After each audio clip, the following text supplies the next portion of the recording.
할렐루야. 지난 추석 명절 동안은 우리의 육적인 가족들과 함께 명절을 이렇게 보내면서 가족 간의 이런 하나님의 사랑과 은혜를 나누는 시간이었고요. 오늘은 연이어서 우리의 영적인 가족들인 교회 식구들과 함께 주님께서 우리에게 베푸신 성찬을 통하여서 주님의 몸과 주님의 피를 받으면서 다시 한번 우리 영적인 가족인 공동체를 생각하고 또 하나님의 우리에게 두신 뜻들을 생각하는 그런 주일입니다. 오늘 요셉의 이야기 속에서 나타나고 있는 한 에피소드 사건을 통하여서 우리 자신의 모습들을 이렇게 비추어 보면서 하나님께서 우리에게 주신 개인의 역사, 그러나 그 개인의 역사가 우리 자신에게만 국한되는 게 아니라 그것을 통하여서 하나님의 역사에 참여하게 하시는 놀라운 은혜가 있다 하는 것들을 말씀 가운데 먼저 깨닫고 주의 말씀 속에서 우리 성찬받을 준비를 좀 하도록 하겠습니다. 요셉의 이야기는 우리가 잘 알듯이 또 어린 시절 교회 학교에서부터 계속해서 배우듯이 대단히 흥미롭고 재미있는 사건들이 많이 있습니다. 어려움을 겪었다가 그것을 극복해서 하고 일어나는 성공신화이기도 하고 또 꿈을 이룬 이야기이기도 합니다. 그런 면에서 우리는 요셉을 비저너리라고 부르기도 합니다. 그런데 그 뒤에 우리가 초점을 잘 보지 않으면 이것을 마치 개인의 성공신화처럼 이렇게 오해하기가 쉽습니다. 요셉의 이야기는 요셉을 통하여서 일하시는 하나님의 이야기입니다. 하나님께서 이 요셉을, 이 개인의 고난을 어떻게 하나님의 역사로 사용하고 계시는가 하는 것들을 우리 가운데 잘 보여주시는 메시지입니다. 오늘 요셉의 여러 가지 에피소드 가운데 숨겨져 있는 하나의 이야기가 있습니다. 그 이야기가 유다와의 관계입니다. 유다는 요셉과 배다른 형제 관계였습니다.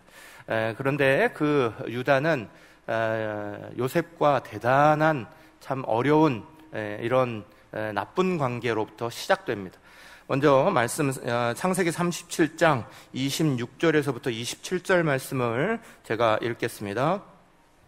유다가 자기 형제에게 이르되 우리가 우리 동생을 죽이고 그의 피를 덮어둔들 무엇이 유익할까? 자, 그를 이스마엘 사람들에게 팔고 그에게 우리 손을 대지 말자. 그는 우리의 동생이요 우리의 혈육이니라 하매 그의 형제들이 청정하였더라. 아멘. 이 말씀을 가만히 보면 이 요셉을 팔기로 작정하는 사람이 유다라는 사실을 알게 됩니다. 요셉은 조금 형들 보기에 건방진 그런 동생이었습니다. 그래서 형들과의 관계가 조금 나빴고 또 아버지의 사랑을 잔뜩 받는 것 때문에 질투가 많이 일어났던 그런 동생이었습니다. 그런데 그 형제들의 여러 명들 중에서 이 유다는 이 요셉과 특별한 악연이 좀 있습니다. 이 요셉이 이렇게 형들에게 나왔을 때 형들은 요셉을 좀 혼내주기로 작정을 했습니다. 그런데 그때의 맏형이었던 루벤이라는 맏형이 이야기한 것과 이 유다의 이야기를 비교해 보면 이것이 유다의 잘못 속에 일어나고 있구나 하는 것들을 알게 됩니다. 창세기 37장 22절에서 맏형이었던 루벤은 이렇게 얘기합니다. 루벤이 또 그들에게 이르되 피를 흘리지 말라. 그를 광야 그 구덩이에 던지고 손을 그에게 대지 말라 하니 이는 그가 요셉을 그들의 손에서 구출하여 그의 아버지에게로 돌려보내려 함이었더라. 아멘. 제일 맏형이었던 루벤은 요셉이 조금 형들의 말을 잘 듣지 않고 건방지기도 하고 질투도 나고 그랬기 때문에 형제들과 함께 좀 혼내기로 했습니다. 그래도 구덩이에 파서 집어 던져놓고 거기에서 정신 차리고 나면 형제들이 다 지나간 다음에 자신이 꺼내주려고 그랬습니다. 꺼내줘서 그 아버지에게 돌리면서 이제는 그러지 마라. 그리고 단단히 혼을 좀 내려는 마음이 맏형의 마음이었습니다. 그런데 잠시 루벤이 자리를 떠난 사이에 유다가 지나가는 대상을 발견하면서 그 대상에게 요셉을 팔아버리자 제안하기 시작합니다. 구덩이에 이렇게 들어가서 형들에게 갑갑하게 혼나고 있는 요셉이 그 위에서 유다의 소리를 듣습니다. 유다가 자기를 이스마엘 상인들에게 팔겠다는 소리가 들려옵니다. 얼마나 마음에 여러 가지 분한 마음이 들었겠어요. 유다와 요셉은 처음 만남부터 이렇게 별로 좋지 않은 관계로 악연으로 삐거덕거리며 만납니다. 근데 유다가 어떤 사람이냐? 37장에 이 요셉의 구덩이에 빠져 있는, 그리고 팔려나가는 요셉에 대해 이야기를 하고 있는 말씀 바로 다음에 창세기 38장에 들어가면 요셉의 이야기 한가운데에 유다의 이야기가 자리 잡고 있습니다. 유다가 자기 제멋대로 움직이는 사람이었다라는 걸 잘 보여주고 있습니다. 창세기 38장에 보면 유다가 하나님의 뜻과 상관없이 가나안 여인들과 결혼하고요, 거기서 자녀들을 막 낳습니다. 그 자녀를 낳고 나서 며느리를 드립니다. 그 며느리를 드렸는데 자식을 낳지 못했어요. 당시에 유대의 법의 중요한 것 중에 하나는 여자들이 재산을 상속받지 못합니다. 그렇기 때문에 그 생계를 유지할 수 있는 방법이 없었어요. 그 생계를 유지할 수 있는 중요한 방법으로 계대 결혼이라고, 동생이 형님의 자식을 낳아주어서 그 자녀로 말미암아 유산을 상속받게 만들고 그것으로 그 며느리가 생계를 잘 이어갈 수 있도록 만들어주는 그런 법이 있었습니다. 그런데 유다의 자식들이 그것들을 제대로 이행하지 않았습니다. 하나님이 그것에 대해서 징계하시고 그 가정 가운데 큰 어려움이 생깁니다. 유다는 자기의 아들들이 죽고 힘들어지는 상황을 보면서 며느리를 내칩니다. 그리고 그 며느리를 한쪽에 수절하는 상태로 있게 만듭니다. 그리고 생계도 책임져 주지 않습니다. 그러면서 유다는 자기가 하고 싶은 대로 마음대로 합니다. 그러다가 이 며느리 다말이 지혜를 내어서 이 하나님의 은혜로 자기의 자녀를 가지게 되는 그런 역사를 만납니다. 근데 그 속에서 이 유다가 대노하는 상황이 벌어지죠. 며느리가 수절하고 있어야 되는데 누군가의 아이를 배웠다라는 소식을 듣습니다. 그러고 나서 이 유다는 이 며느리를 모든 사람 앞에 내세우고요, 화형시키려 하고요, 그러면서 아주 큰 망신을 주려고 작정을 합니다. 창세기 38장 24절에서 26절의 말씀입니다. 석 달쯤 후에 어떤 사람이 유다에게 일러 말하되 내 며느리 다말이 행음하였고 그 행음함으로 말미암아 임신하였느니라. 유다가 이르되 그를 끌어내어 불사르라. 여인이 끌려나갈 때에 사람을 보내어 시아버지에게 이르되 이 물건 임자로 말미암아 임신하였나이다. 청하건대 보소서 이 도장과 그 끈과 지팡이가 누구의 것이니까 한지라. 유다가 그것들을 알아보고 이르되 그는 나보다 옳도다. 내가 그를 내 아들 셀라에게 주지 아니하였음이로다 하고 다시는 그를 가까이 하지 아니하였더라. 아멘. 며느리에게 못되게 했습니다. 며느리의 생계도 책임져 주지 않았습니다. 그러면서 자기는 자기의 욕망의 성욕적인 부분들을 막 해결하는 이런 아주 이중적인 모습을 보이는, 요즘에 흔히 정치권에서 하는 말대로 내로남불의 그 첫 번째가 됐던 사람이 아마 이 유다일 겁니다. 유다는 자기가 하면 아무것도 아니라고 말하고 며느리가 하면 그것은 굉장한 범죄라고 몰아붙이는 이런 사람이었습니다. 다른 사람이 행하는 것들에 대해서는 끔찍하지도 않고 자기 입장에서 막 쏟아내는 그런 사람이었습니다. 그런데 이 다말의 사건으로 말미암아 다말을 공개적으로 혼내주려고 했던, 또 공개적으로 창피를 주려고 했던 이 자리에서 유다는 거꾸로 자신이 창피를 당하게 됩니다. 유다, 이 며느리의 지혜로움 때문에, 또 하나님의 은혜 때문에 며느리는 살아나게 되고 유다는 자기의 잘못을 깨닫게 됩니다. 이 사건이 벌어졌을 때는 이미 요셉은 팔려서 애굽으로 갔을 때 일어났던 사건입니다. 그리고 나서 요셉은 그곳에서 여러 가지 고난을 당하고 있고, 유다는 이곳에서 이 다말과의 사건 통하여서 자기의 죄를 깨닫는 사건이 일어났습니다. 그러니까 다시 말해서 보이지 않는 가운데 요셉은 요셉의 삶이 이렇게 고난의 삶이 일어나고 있지만 이곳에서는 유다는 하나님께서 유다를 바꾸시는 사건이 벌어지고 있었습니다. 그들이 만나는 사건이 이제 그 다음에 펼쳐집니다. 우리가 잘 아는 대로 가뭄이 왔고 그 가뭄 때문에 곡식을 구하러 갔고 그 곡식을 첫 번째 구하고 돌아와서 두 번째 가야 됐는데 곡식이 떨어져 다시 가야 됐는데 그때는 두 번째 동생이었던 요셉의 동생이었던 베냐민을 꼭 데려가야 됐습니다. 그런데 이 베냐민을 아버지가 내놓기 싫어했습니다. 요셉도 잃었는데 이 막내 아들, 귀여운 이 막내까지도 잃어버리면 안 된다라고 그를 품에 꽉 끌어안고 있었습니다. 그래서 이도저도 못하는 상황에 유다가 나섭니다. 창세기 43장 9절입니다. 내가 그를 위하여 담보가 되오리니 아버지께서 내 손에서 그를 찾으소서. 내가 만일 그를 아버지께 데려다가 아버지 앞에 두지 아니하면 내가 영원히 죄를 지리이다. 아멘. 유다가 달라졌습니다.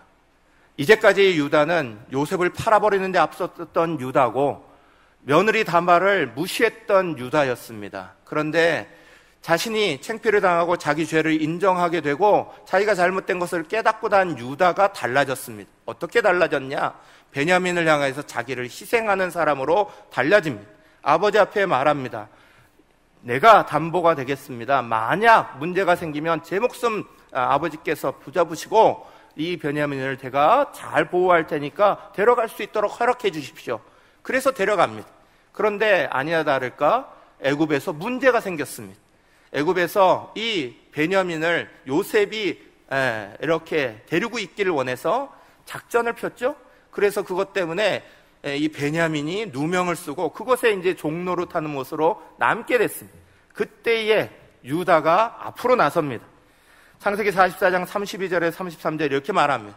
주의 종이 내 아버지에게 아이를 담보하기를 내가 이를 아버지께로 데리고 돌아오지 아니하면 영영이 아버지께 죄짐을 지리다 하였사오니 이제 주의 종으로 그 아이를 대신하여 머물러 있어 내 주의 종이 되게 하시고 그 아이는 그의 형제들과 함께 올려 보내소서. 아멘.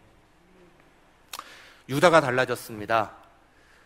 총리였던 동생 요셉, 그러나 총리가 자기의 동생인지 알지 못하고 있던 이 형들은 그 총리가 베냐민을 붙잡겠다는 이야기를 듣고 어찌할 줄 모를 때 유다가 앞으로 나섭니다.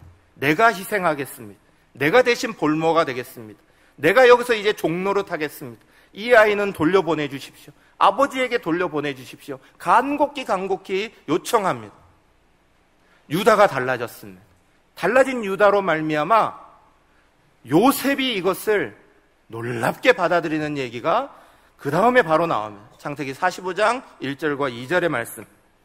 요셉이 시종하는 자들 앞에서 그 정을 억제하지 못하여 소리질러 모든 사람을 자기에게서 물러가라 하고 그 형제들에게 자기를 알리니 그때에 그와 함께한 다른 사람이 없었더라. 요셉이 큰 소리로 우니 애굽 사람에게 들리며 바로의 궁중에 들리더라. 아멘.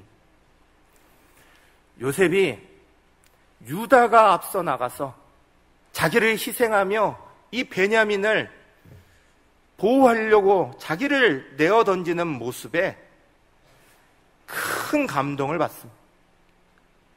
그 형들 앞에서 감정을 억제하지 못하고 이제는 속에 응어리졌던 마음이 터져 나왔습니다. 그 응어리졌던 마음이 녹아나기 시작합니다. 사람들을 물리고 엉엉 울기 시작합니다. 그 울음이 얼마나 컸던지 이제까지 그 종살이와 옥살이와 그 많은 수태의 그 시간들이 지나가는 것처럼 응어리졌던 그 마음이 풀려나가기 시작하면서 울음이 터져 나옵니다. 그 터져 나온 소리가 얼마나 컸던지 바로의 궁에 들리고 온 애굽 사람들이 그 소리를 들을 만큼 그 소리가 컸다라고 기록되어 있습니다. 사랑하는 여러분, 유다와 요셉은 분명히 악연 가운데 만났습니다.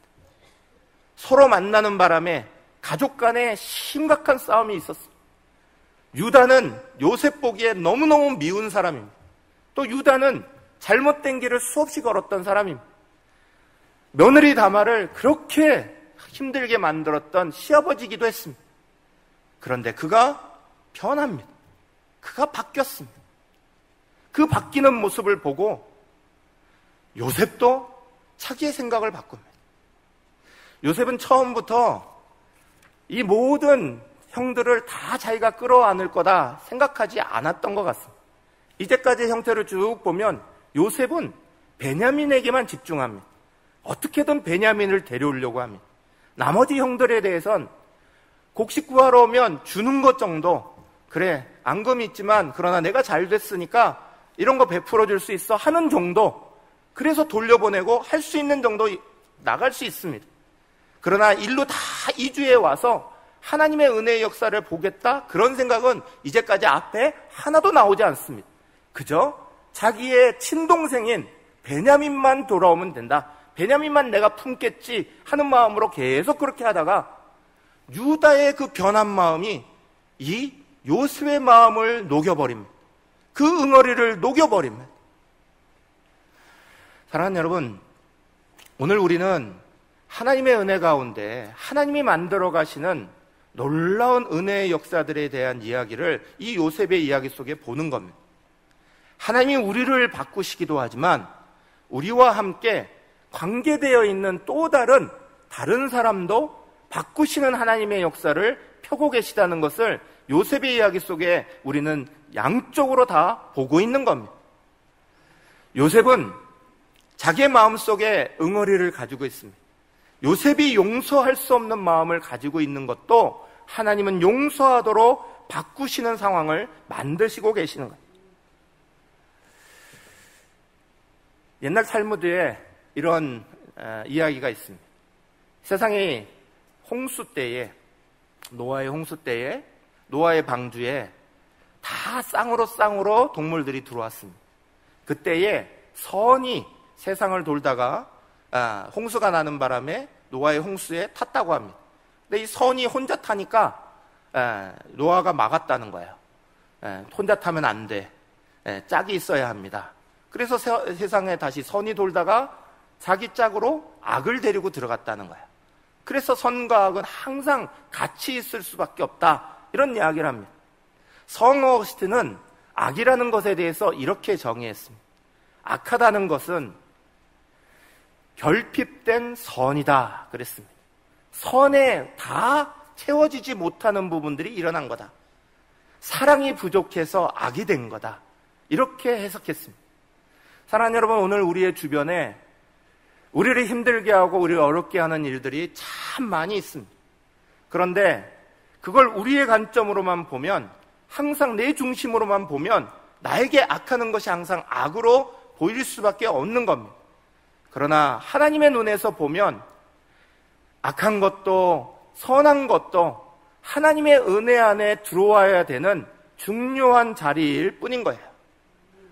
오늘 우리는 개인의 역사 속에서 하나님의 역사를 만들어가는 요셉의 이야기를 잠시 보는 겁니다. 요셉은 자기의 삶 가운데 어려운 일들이 무척 많습니다. 그러나 반대로 그 보이지 않는 자리 가운데서 유다를 그렇게 응어리지게 만들었던 그 유다를 변화시키고 계시는 분도 하나님이라는 사실을 오늘 요셉은 형들과의 그 만남 속에 다시 한번 확인하게 된 거예요. 그래서 창세기 50장 20절에 아주 중요한 메시지를 우리 가운데 던집니다.